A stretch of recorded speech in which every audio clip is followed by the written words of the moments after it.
बिस्मिल्लाहिर्रहमानिर्रहीम। शुरू अल्लाह के नाम से जो बड़ा मेहरबान और निहायत रहम करने वाला है। प्यारे दोस्तों, अस्सलाम वालेकुम।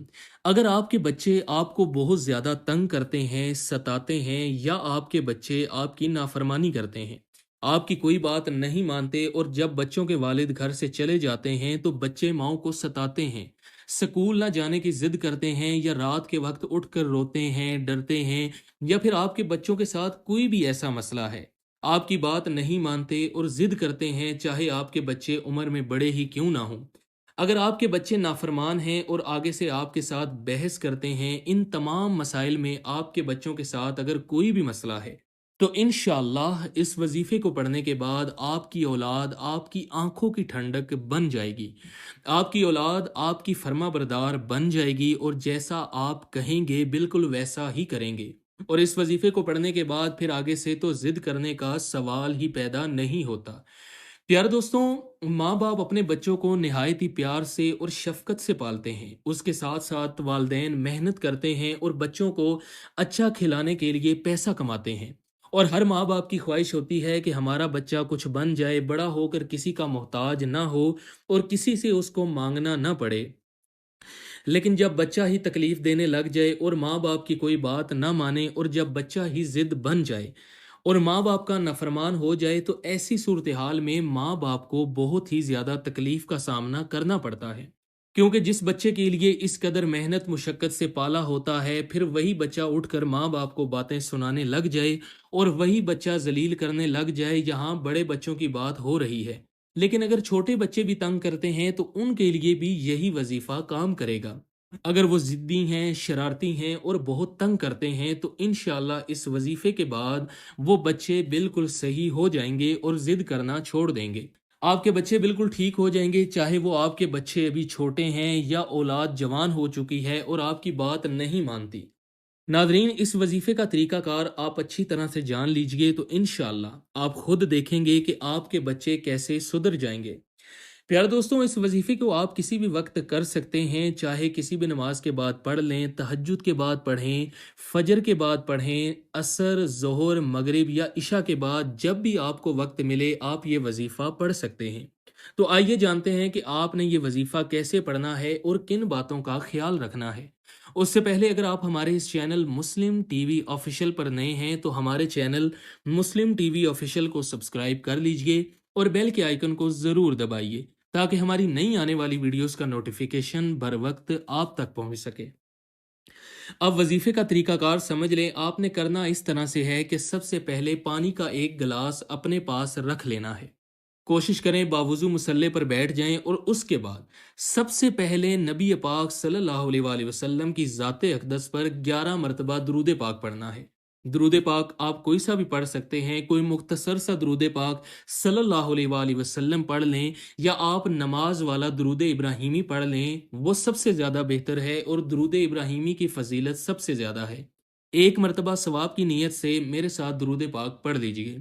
अल्लाहुम्मा सल्लि अला मुहम्मदिन व अला आलि मुहम्मद कमा सल्लैता अला इब्राहीमा व अला आलि इब्राहीमा इन्नका हमीदुम मजीद। अल्लाहुम्मा बारिक अला मुहम्मदिन व अला आलि मुहम्मद कमा बारकता अला इब्राहीमा व अला आलि इब्राहीमा इन्नका हमीदुम मजीद। 11 बार दुरूद पाक पढ़ने के बाद आपने पानी वाले गिलास के ऊपर 3 मरतबा फूंक मारना है। फिर इसके बाद आपने सबसे पहले नंबर पर सूरह इखलास पढ़नी है। सूरह इखलास कुरान पाक की एक छोटी सी सूरह मुबारका है और हर इंसान को जुबानी याद है। सूरह इखलास में अल्लाह की वहदानियत का जिक्र है। इसको एक मरतबा पढ़ने से 10 पारों का सवाब मिलता है, और अगर आप 3 मरतबा सूरह इखलास पढ़ते हैं तो एक कुरान पाक पढ़ने का सवाब मिलता है। सवाब की नीयत से एक मरतबा सूरह इखलास की तिलावत फरमा लीजिए। औज़ुबिल्लाहि मिनश्शैतानिर्रजीम, बिस्मिल्लाहिर्रहमानिर्रहीम। कुल हुवल्लाहु अहद, अल्लाहुस समद, लम यलिद वलम यूलद वलम यकुल लहू कुफुअन अहद। प्यारे दोस्तों, आपने सूरह इखलास को 11 मरतबा पढ़ना है। अगर आपको ज़ुबानी नहीं आती तो मोबाइल या कुरान पाक से देख कर पढ़ सकते हैं। جب آپ 11 مرتبہ سورہ اخلاص پڑھ لیں تو اس کے بعد آپ نے دوسرے نمبر پر آیت الکرسی پڑھنی ہے۔ آیت الکرسی بہت ہی آسان ہے، کوئی بھی مشکل ہو آپ اس کو پڑھیں، آپ کی مشکل حل ہو جائے گی۔ اگر آپ کو زبانی نہیں یاد تو قرآن مجید سے دیکھ کے پڑھ سکتے ہیں۔ ایک مرتبہ ثواب کی نیت سے میرے ساتھ آیت الکرسی تلاوت فرما لیں۔ بسم اللہ الرحمن الرحیم، اللہ لا الہ الا هو الحی القیوم لا تأخذہ سنۃ ولا نوم لہ ما فی السماوات وما فی الارض من ذا الذی یشفع عندہ الا بإذنہ یعلم ما بین ایدیہم وما خلفہم ولا یحیطون بشیء من علمہ الا بما شاء وسع کرسیہ السماوات والارض ولا یحودہ حفظہما وہو العلی العظیم۔ آیت الکرسی کو بھی آپ نے صرف اور صرف 11 مرتبہ پڑھنا ہے۔ اچھی طرح گن کر صبر تحمل کے ساتھ آپ نے تلفظ کے ساتھ صحیح طریقے سے آپ نے اس کو پڑھنا ہے۔ جب آپ یہ دونوں وظائف پڑھ لیں تو آخر میں 11 مرتبہ درود پاک پڑھنا ہے جو آپ نے عمل کے شروع میں پڑھا تھا۔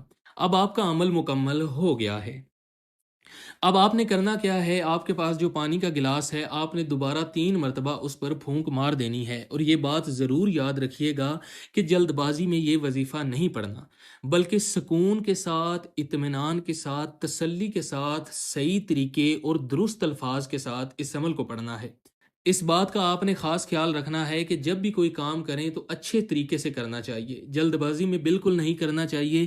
خاص طور پر یہ وظیفہ جلد بازی میں بالکل بھی نہیں کرنا، کیونکہ آپ ایک خاص قسم کا عمل کر رہے ہیں تاکہ آپ کی اولاد آپ کی فرما بردار ہو جائے۔ جب آپ یہ وظیفہ کریں گے تو زیادہ سے زیادہ آپ کے 10 سے 12 منٹ لگیں گے، لہٰذا اچھے طریقے سے آپ نے یہ وظیفہ کرنا ہے۔ جب آپ پانی پر پھونک مار لیں تو اس پانی کو آپ نے سنبھال لینا ہے۔ اس کے بعد آپ نے یہ پانی اپنے بچوں کے پینے والے پانی میں تھوڑا تھوڑا ڈال کر انہیں پلانا ہے۔ جتنا پانی اس گلاس سے نکالتے جائیں گے اتنا ہی پانی اس میں مزید شامل کرتے جائیں۔ یاد رکھیے گا کہ یہ وظیفہ ماں اور باپ میں سے کوئی بھی کر سکتا ہے، یعنی عورت بھی اس عمل کو کر سکتی ہے اور مرد بھی اپنی اولاد کو فرما بردار بنانے کے لیے یہ عمل کر سکتا ہے۔ جب آپ یہ عمل کر لیں تو پھر آپ نے اپنی اولاد کی فرما برداری کے لیے اللہ کے حضور دعا کرنی ہے، اور اپنے اس بچے کا نام لے کر دعا کرنی ہے جو آپ کو تنگ کرتا ہے، آپ کی بات نہیں مانتا، جو آپ کا فرما بردار نہیں ہے۔ چاہے وہ بڑا بچہ ہے، چھوٹا بچہ ہے، آپ نے اس کا نام لے کر اللہ تعالیٰ سے اس کی ہدایت کے لیے دعا کرنی ہے کہ اے اللہ میرے اس بچے کو ہدایت دے اور میرا فرما بردار بنا دے، اس کو بری عادتوں سے محفوظ فرما، اس کو نیکی کے راستے پر چلنے کی توفیق عطا فرما، اس کو صراط مستقیم پر چلا۔ اے اللہ میری اولاد کو نیک بنا اور اسے اچھا انسان بنا۔ آپ نے خلوص نیت کے ساتھ دعا کرنی ہے، پھر اس پانی کو سنبھال کر رکھ لینا ہے۔ پھر چاہے تو آپ اس پانی کو بوتل میں ڈال کر رکھ کے لیں، کیونکہ یہ پانی آپ نے اپنے بچوں کو روزانہ کی بنیاد پر دینا ہے اور اس میں ناغہ نہیں کرنا۔ اس پانی کو آپ نے اپنے بچوں کو کم از کم 3 دن تک پلانا ہے، اور ہمارے گھروں میں عموماً ایسا ہوتا ہے کہ جب کھانا کھاتے ہیں تو سب لوگ اکٹھے ہی بیٹھ کر کھاتے ہیں، ایک ہی برتن میں پینے والا پانی ڈال لیتے ہیں، پھر چاہے وہ جگ ہو یا کولر ہو یا بالٹی ہو، تو بہتر یہ ہے کہ یہ پانی آپ اس بوتل یا جگ یا کولر میں ڈال لیں تاکہ وہ بچے اس کو آسانی سے پی لیں۔ انشاءاللہ بفضل خدا آپ کی اولاد رائے راست پر آ جائے گی اور آپ کی اولاد آپ کی فرما بردار بن جائے گی۔ انشاءاللہ اس وظیفے کی برکت سے آپ کے بچوں کی پوری زندگی ہی بدل جائے گی اور آپ کی اولاد آپ کی آنکھوں کی ٹھنڈک بن جائے گی۔ پیارے دوستوں، امید کرتے ہیں ہماری یہ ویڈیو آپ کو پسند آئی ہوگی۔ مزید ایسی ویڈیوز کو دیکھنے کے لیے ہمارے چینل مسلم ٹی وی آفیشیل کو سبسکرائب کیجئے اور بیل کے آئیکن کو ضرور دبائیے تاکہ ہماری نئی آنے والی ویڈیوز کا نوٹیفیکیشن بر وقت آپ تک پہنچ سکے۔ شکریہ۔